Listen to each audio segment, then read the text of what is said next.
Bueno, la razón por la cual yo hace tiempo ya me metí a estudiar ingeniería era porque yo quería hacer naves espaciales. Ahora, uno nunca uno tiene ideas de cómo quiere que sea su carrera en un principio, y después obviamente la vida te lleva por otros caminos. Todavía no pierdo la esperanza. Algo ahí un poco metido he estado con el tema espacial. Pero en el fondo lo que a mí me atraía de las naves espaciales era que eran sistemas de ingeniería o sistemas de alta tecnología, ¿no es cierto?, en donde había que preocuparse un montón de cosas, ¿ya? Lo que yo voy a hacer en esta charla es compartirles mi pasión por la ingeniería mecánica. Espero, a través de esta charla también espero que ustedes vean y entiendan un poquito en qué consiste esta cosa que se llama ingeniería mecánica. Pero no voy a hablar de naves espaciales, voy a hablar de autos de carrera y específicamente de los autos de Fórmula Uno. ¿Por qué? ¿Por qué elegí este tema? Porque a mí me parece que la industria automotriz y sobre todo obviamente la industria de los autos de Fórmula Uno es una de las industrias tecnológicamente más avanzadas del mundo, incluso más yo diría que la aeronáutica, porque finalmente no existen muchas barreras o muchos desafíos tecnológicos que esta industria no pueda resolver. O sea, pueden trabajar con bajar emisiones, aumentar las eficiencias, ir rápido, ir lento, cargar, qué sé yo. Lo que ustedes le pidan, ellos están capacitados para hacerlo. Y espero demostrarles también con esta charla que la ingeniería mecánica está en el corazón de esta industria y de muchas otras industrias, ¿no? Los orígenes, si ustedes, a mí no sé, los que me conocen saben que me gusta siempre hablar de historia y poner un poquito en contexto las cosas. Los orígenes de las carreras de autos tienen más ya de como 130 años, ¿ya? Partieron en Francia, por eso es el Grand Prix, por eso se llama Grand Prix todas las carreras de Fórmula Uno todavía, ¿ya? Y si ustedes no se habían dado cuenta, los autos de carrera típicamente tienen colores que representan a los países, ¿ya? Entonces, por ejemplo, uno ve aquí, los italianos son rojos, está claro, el italiano, el rojo Ferrari es ese, a pesar de que la Ferrari nació como una escudería de la Alfa Romeo, ¿ya? Los franceses son azules, los alemanes son blancos o plateados, como se ve ahí, y el auto plateado alemán es algo que es típico. Y los ingleses, también yo imagino que algunos sabrán, son de color verde, ¿ya? Entonces tenemos esta industria, si ustedes quieren, o esta competencia que ya tiene más de 100 años, ¿ya? Y se formalizó la carrera en términos de Fórmula Uno hace ya un poquito menos, a partir de o después de la Segunda Guerra Mundial, ¿ya? ¿Qué es lo que son estos autos de Fórmula Uno? Son autos que andan muy rápido, ciertamente. Tienen que ir a casi 400 kilómetros por hora, ¿ya? Y sufren un grado de aceleración, un rango de aceleraciones que es enorme, ¿no es cierto? O sea, piensen ustedes aquí, yo tengo un gráfico, hice un gráfico de aceleración, ¿no es cierto? La curva roja, ¿no es cierto?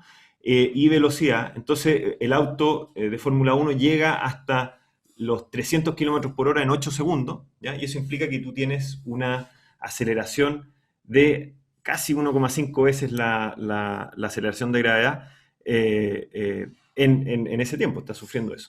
Y el frenado es aún más radical. El frenado tú tienes que frenar, ya vamos a ver cómo frenan los autos, pero tienes que frenar desde esas velocidades en muy poco tiempo, ¿ya?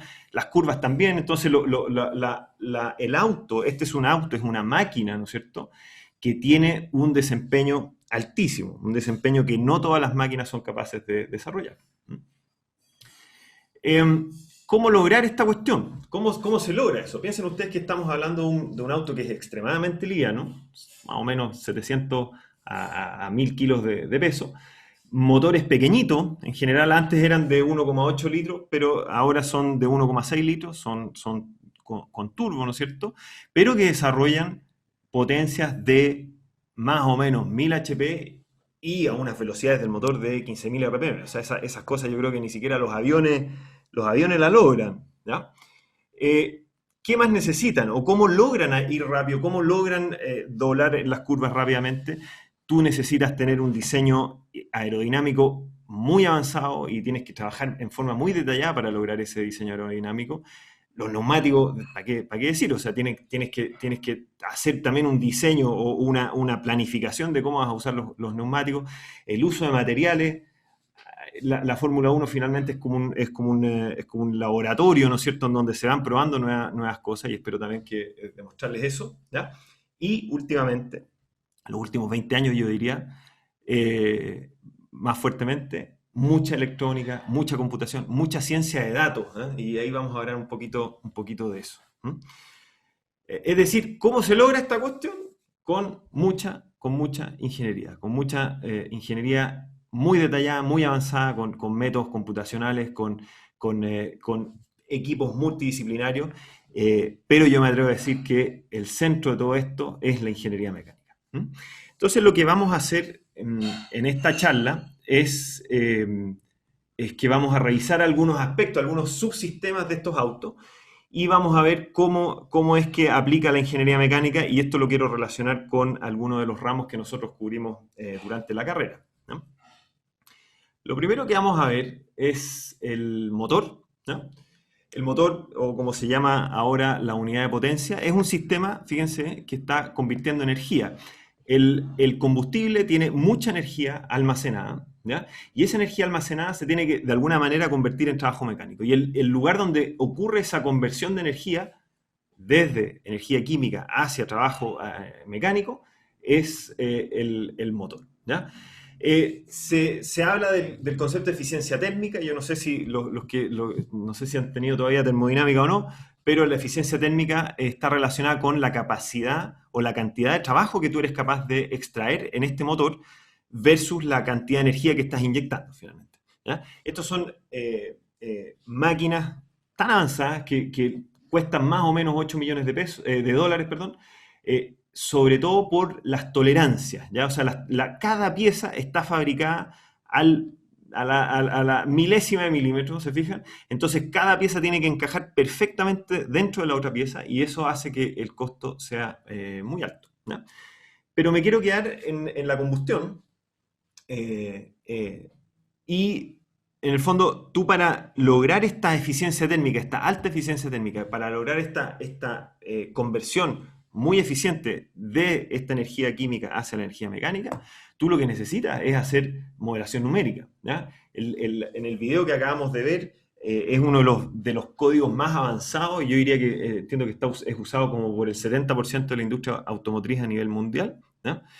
Y ese tipo de modelos, o como la foto que ven aquí ustedes, es muy necesaria para entender cómo es el flujo de los gases, ¿no es cierto? Y cómo es la combustión, cómo son esas reacciones químicas dentro de cada uno de los cilindros, ¿ya? Se necesita también entender qué es lo que está pasando, por ejemplo, cuando yo mezclo gasolina con biocombustibles que se están usando ahora, emisiones de contaminantes, etcétera, etcétera, ¿ya? Y el corazón, o digamos el cerebro de este motor es el que se llama el ECU, ¿ya? Que es el sistema de control electrónico del motor, ¿ya? Y ahí este computador lo que hace es que tiene una cantidad de instrumentos muy alta que el tipo está detectando muy detalladamente y en forma muy rápida cómo está funcionando el motor, cómo está funcionando la combustión, ¿no es cierto? Cuáles son las condiciones de manejo y qué es lo que él necesita hacer para lograr el máximo desempeño, ¿ya?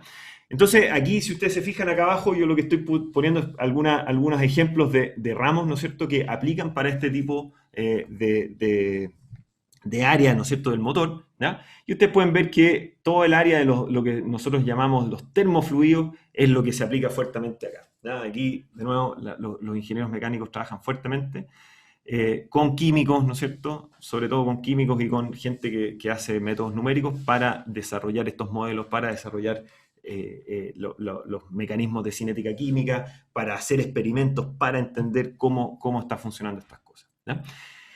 El resultado de todo este trabajo tan detallado finalmente hace que los motores de Fórmula 1 sean los más eficientes del planeta, ¿ya? O sea, el 50% de la energía que se está ingresando al motor como combustible, ¿no es cierto?, se está convirtiendo en trabajo mecánico. Eso es algo que es realmente asombroso, porque la eficiencia térmica de la mayoría de los sistemas de combustión de autos, pero también, por ejemplo, de las centrales termoeléctricas, más o menos ronda el 30-40%. O sea, estos tipos están simplemente aplicando mejoras en el diseño, están haciendo detallados en la manera en que se operan estos motores y logran estas eficiencias que son descomunales, ¿no? También, bueno, hay sistemas, por ejemplo, de recuperación de energía cinética, y eso entonces también entra no solamente, fíjense, no solamente la,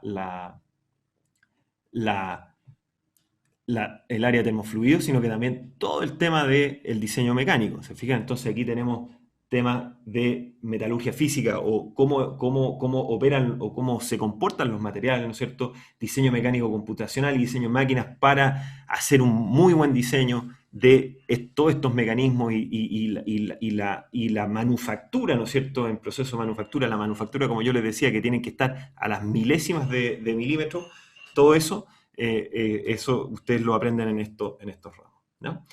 El motor habíamos dicho que desarrollaba una potencia más o menos de 1000 HP, ¿ya?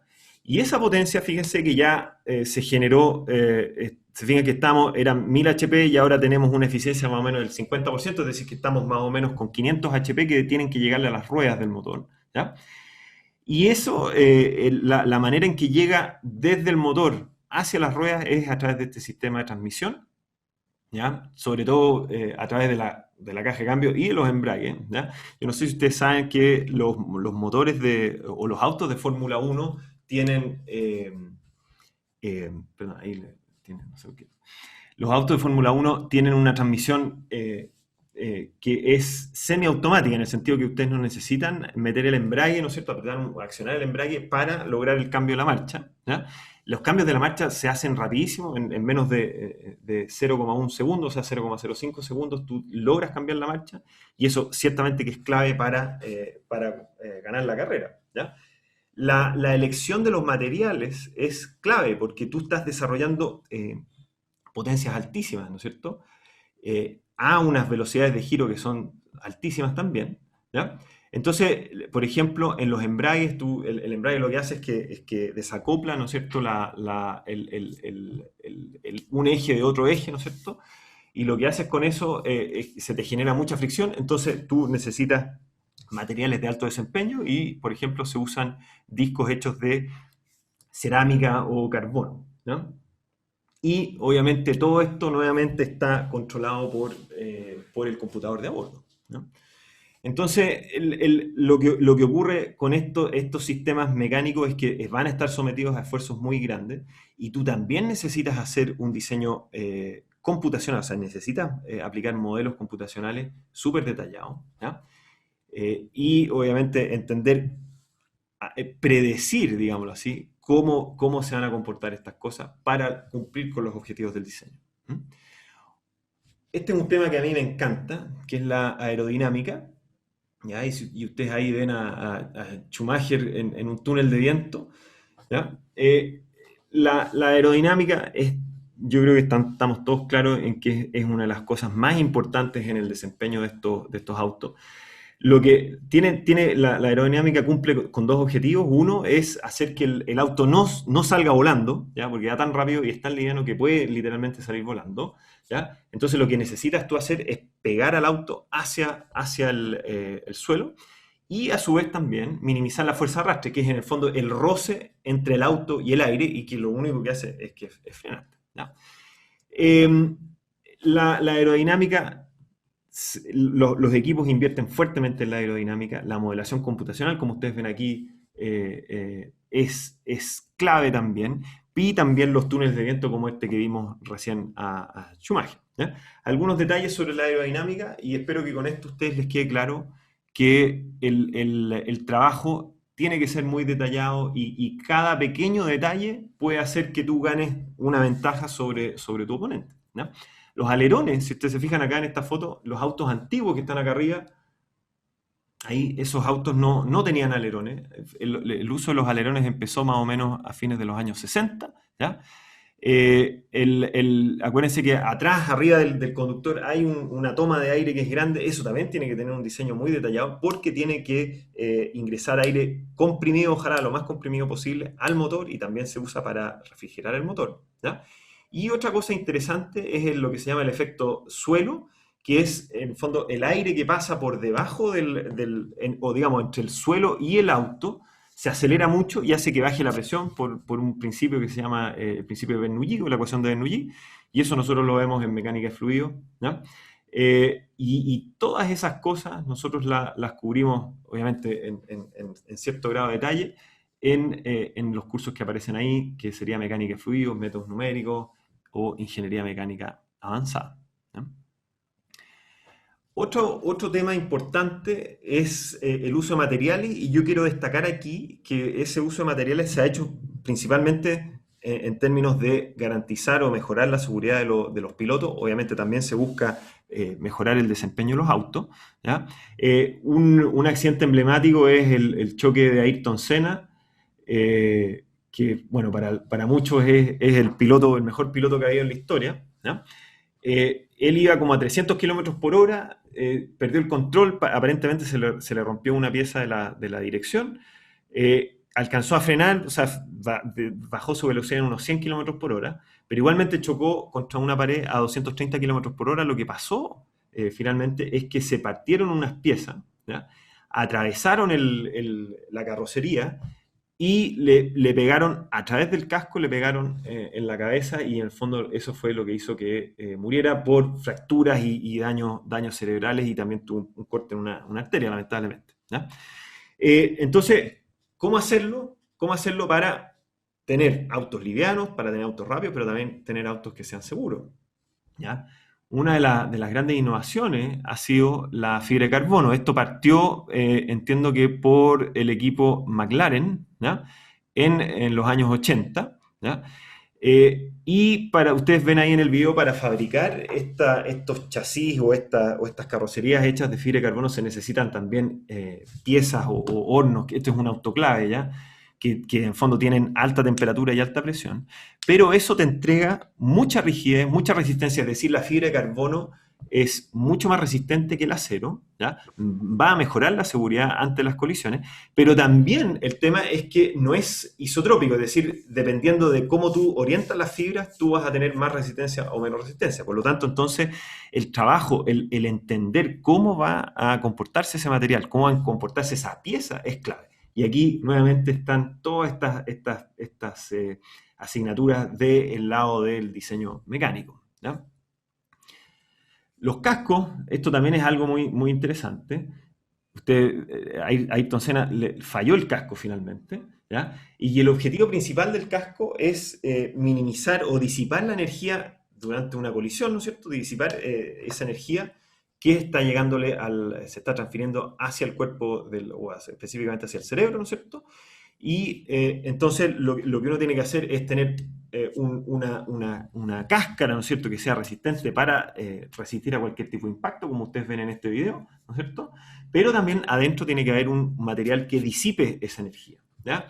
Entonces, el desarrollo de estos cascos implica que tú tienes que conocer de biomecánica, ¿ya? Y esa es una de las nuevas áreas de la ingeniería mecánica que, bueno, que ya tiene ya hace por lo menos 10, 20 años que se está desarrollando, ¿ya? En donde se aplican conceptos de ingeniería, se aplican conceptos de materiales de ingeniería, pero para tratar de explicar y entender cómo funciona y cómo se comporta el cuerpo humano, ¿no? Y eso es algo que es un área del futuro, y es un trabajo multidisciplinario, y aquí nosotros tenemos a la gente de bioingeniería que claramente está trabajando en temas muy parecidos, ¿no? Otro ejemplo de seguridad es este halo que a mí me parece bastante poco atractivo, por decirlo así. Es una pieza que está hecha de titanio, ¿ya? Que está hecha obviamente para proteger al piloto, ¿no es cierto? Pero fíjense, y aquí esto es bastante interesante, que cada equipo, o sea, es una pieza que es común para todos los equipos, pero cada equipo puede hacerle las modificaciones que quiera exteriores, sobre todo para mejorar el diseño aerodinámico. Entonces, este es un concepto, y ya lo vamos a discutir un poquito más adelante, de un diseño integrado, es decir, que hay hay dispositivos que cumplen con muchas funciones y eso a mí me parece muy, muy interesante. Los frenos, vamos a hablar un poquito más rápido. Los frenos claro, son dispositivos que tienen que disipar la energía mecánica, ¿no es cierto? Operan a rangos de temperatura amplísimos, o sea, llegan hasta 1000 grados Celsius, y ustedes pueden ver ahí en la foto cómo están brillando los frenos, ¿ya? Y de nuevo, o sea, se necesita aquí electrónica, se necesita aerodinámica para enfriar estos frenos. Tú necesitas conocimientos de materiales, necesitas también conocimientos de diseño mecánico para tratar de diseñar estos sistemas que frenen en 15 metros un auto que va a 100 kilómetros por hora. El manubrio o el volante, ¿ya? Es algo que también a mí me parece que es un instrumento fantástico, ¿ya? Y grafica un poco el cruce entre el mundo mecánico, es decir, el mundo real, y el mundo electrónico, ¿ya? Actualmente, como yo les decía, todo está controlado por computadores, ¿ya? Y el manubrio del auto es finalmente la interfaz entre todos los computadores que están dentro del auto y el piloto. Entonces el piloto, él ahí obtiene información sobre cómo es el estado del auto, también le pueden entregar comunicaciones desde los pits, puede ver cómo es el tema de los cambios, o sea, los cambios, ¿no es cierto? Puede hacer cosas de control aerodinámico, puede controlar la orientación de las ruedas, etcétera, etcétera, etcétera. Entonces, ¿qué implica eso? O sea, ¿qué implica que tengamos esta interfaz tan sofisticada a la punta de los dedos del piloto? Implica que necesitamos una electrónica considerable, ¿ya? Y ese cruce, como yo les decía, entre el mundo mecánico y el mundo electrónico se llama la mecatrónica, ¿ya? Y nosotros tenemos ciertamente que ofrecerles algunos cursos, perdón, sobre automatización, mecatrónica, programación. Esas son cosas muy importantes que están presentes siempre en el mundo de un ingeniero mecánico, ¿ya?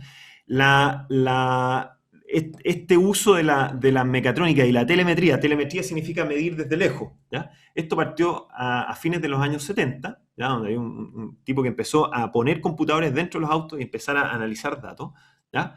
Y llegó a un punto máximo en el año 2002 cuando había una falla en el motor de un auto y el equipo arregló la falla del motor usando solamente electrónica desde los pits y el auto sin tener que pararlo. Es algo que realmente tecnológicamente es impresionante.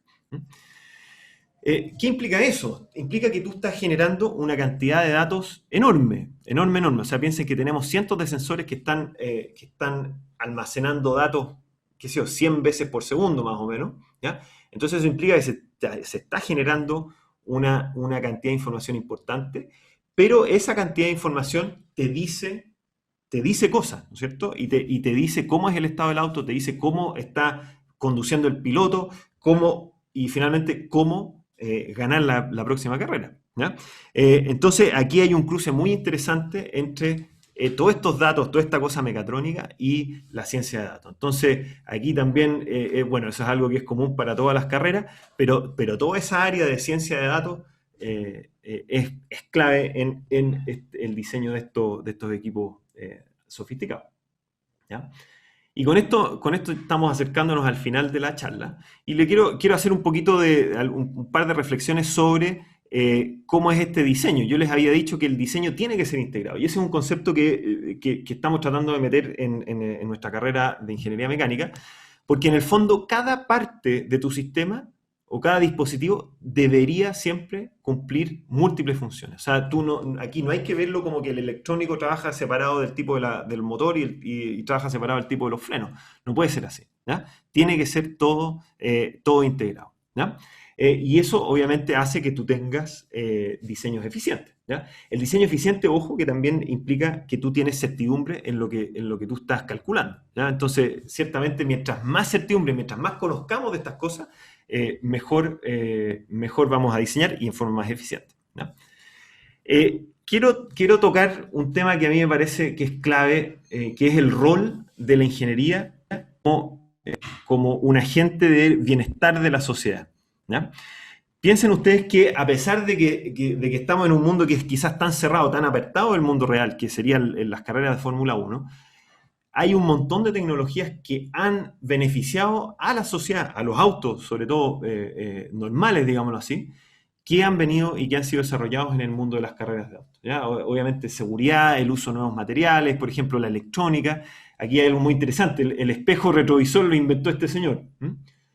Entonces, fijan que el punto es, y yo quiero recalcar muy fuertemente, que ustedes como ingenieros, independientemente de la carrera que elijan, siempre tienen que pensar que ustedes impactan a la sociedad. ¿Ya? Impactan a la sociedad. Y esto es muy importante porque en la actualidad nosotros tenemos un problema enorme, que es el impacto que nosotros como humanidad estamos teniendo sobre el planeta. ¿Ya? Entonces tenemos muchas necesidades de energía y en el fondo ese consumo energético que nosotros estamos teniendo tan fuertemente está afectando los ecosistemas. Y para qué hablar obviamente de otras formas en que nosotros afectamos los ecosistemas. ¿Ya? Entonces, mi punto aquí, y yo quiero recalcarlo fuertemente, es que ustedes, en tanto ingenieros civiles, tienen que preocuparse del bienestar, no solamente de los seres humanos, sino que del planeta.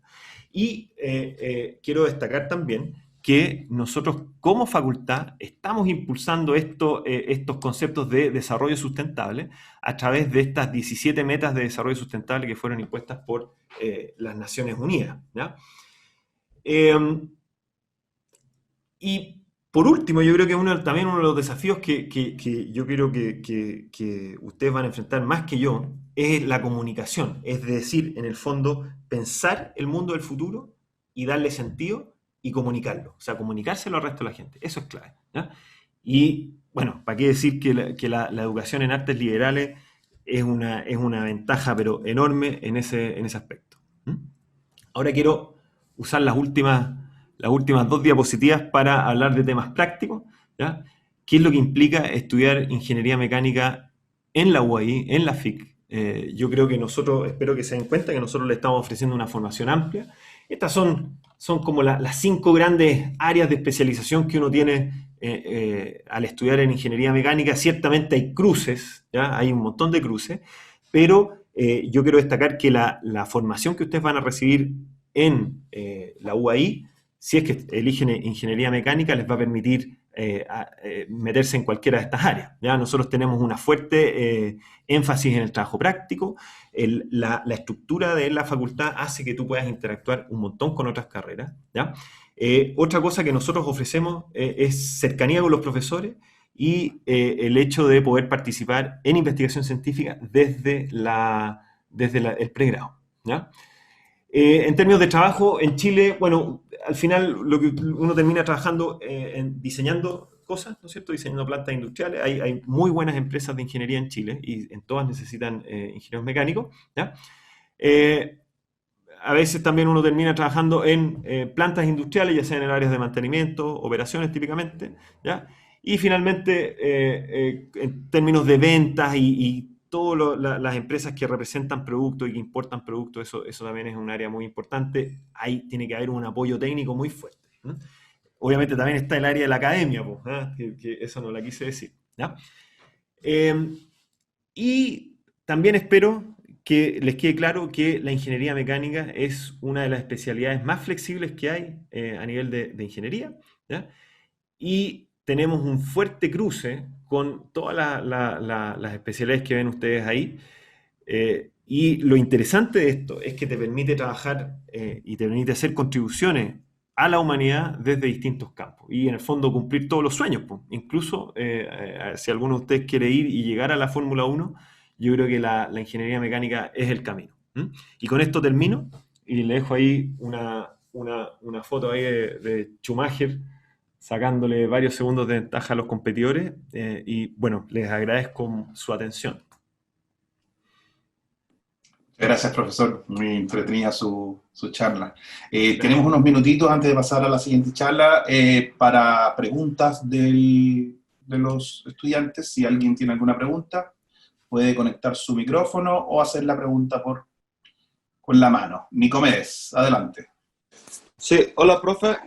Disculpe, Sí, cuando uno recién es egresado de la universidad, más o menos en qué áreas uno podría trabajar o en, empresas aquí en Chile. en cualquiera. O sea, al final todas las empresas o todas las carreras, si tú quieres, todas admiten gente. Pues, o sea, yo creo que les tiene que quedar muy claro que aquí, claro, uno aprende en la universidad, pero también uno tiene que aprender en la práctica, ¿te fijas? Entonces, todas las empresas están buscando gente nueva, nuevos reclutas, ¿ya? Así que yo diría que no hay nada que sea excluyente una de otra cosa. Quiero también destacar, Nico, que el hecho de que nosotros tenemos pasantías, que eso también te abre mucho las puertas a un montón de empresas. Muchas gracias, profe. La segunda pregunta que iba con eso de las pasantías es que, ¿cuáles empresas son, o sea, para la primera práctica, qué empresas hay disponibles que la universidad Cualquiera, tenga? finalmente. O sea, el trabajo de la práctica, finalmente, de conseguirse la práctica, corre por parte del alumno. Eso siempre ha sido así en ingeniería, ¿ya? Lo que nosotros estamos tratando de hacer es empezar a construirnos digamos, una red, pero pensando, yo diría, o sea, en mi opinión es pensando en las pasantías. O sea, una red de empresas que busquen trabajar o que busquen recibir alumnos nuestros en forma continua, ¿ya? Ya, muchas gracias, profesor. Ujú. Agustín, Sí, profesor, hola. Hola, Agustín. ¿Con qué otra rama de la ingeniería, en base como al tiempo y qué tan parecido esté como a mecánica, valdría la pena, como en base como a doble titularme, por ejemplo? Si quiero doble titularme con mecánica y algo más, ¿con qué valdría la pena? Bueno, lo que yo entiendo, a ver, ojo, y aquí Rayleigh me tiene que corregir, pero nosotros ya no vamos a ofrecer. Ah, no, nos estamos ofreciendo los minors, pero lo que yo entiendo, Rayleigh, es que la doble titulación es fundamentalmente con industrial, ¿ya? Se puede ser con pueden cualquiera en hacer, realidad, sí. claro, tú puedes hacerlo con otras, pero en el fondo lo más fácil o lo más, el camino está preparado fundamentalmente para industrial. Yo la verdad que no tengo una preferencia una sobre otra. Acuérdate que también está la opción de hacer magíster, ¿ya? Lo que yo les recomiendo es que ustedes tienen que tratar de armar un currículum lo más competitivo posible en estos 5 o 6 años que estén en la universidad. Entonces, y no hay una única respuesta a eso, ¿ya? Entonces, una opción es hacer una doble titulación. Dependiendo, o sea, lo que yo les recomiendo es seguir sus vocaciones, pues, ¿te fijas? Entonces, si tú dices, oye, a ti te gusta trabajar, qué sé yo, en ventas, tal vez Claro. es bueno meterte industrial y mecánica, ¿te fijas? Pero si tú dices, oye, a mí me gustaría investigar sobre cómo hacer prótesis y exoesqueleto, tal vez te conviene estudiar mecánica y bioingeniería. O incluso estudiar mecánica y hacer un magíster en bioingeniería, ¿te fijas? O sea, aquí tenemos un montón de opciones. Yo creo que esta es una de las universidades en términos de escuelas de ingeniería más flexible para ofrecerles a ustedes mecanismos de titulación. En el fondo, yo te digo, o sea, están todas las opciones para que tú puedas tratar de perseguir tu vocación y tus sueños, porque este es el minuto para perseguir los sueños. Después, cuando tienes familia y tienes responsabilidad, ¿ya? Ahí se acaba todo, ¿ya? Pero ahora sí, pues ahora pueden perseguir los sueños. Ya, muchas gracias. De nada. Pero Bueno, Agustín, o sea, y bueno, todos ustedes, si es que necesitan algún consejo un poquito más detallado para ver sus casos en particular, no duden en contactarse conmigo. Ahí en el chat está mi correo. ¿Mm? Sí, claro, muchas gracias, profesor Resca. Ujú. En honor al tiempo, bueno, le agradecemos su presentación, muy entretenida. Gracias, Pedro. Hasta luego, muy amable. Que les vaya muy bien, cuídense.